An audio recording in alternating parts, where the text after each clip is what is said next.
Today, you will learn how to make image black and white in Word. First, click on the picture that you want to change. When you select the image, you'll notice that a new tab called Picture Format appears at the top of the screen. This tab contains all the tools you need to edit and customize your image.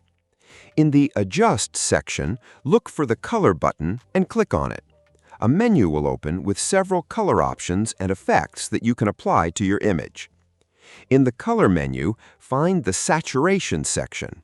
Here you'll see different saturation levels. To remove all color from the image and make it completely black and white, click on Saturation 0%.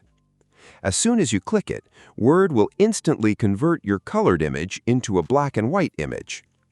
To restore the original image, simply click on the black and white picture again, go back to the Format tab, and then click Reset Picture. Word will immediately remove the black and white effect and bring back all the original colors of the image. If this video helped you, please like the video and subscribe to the channel.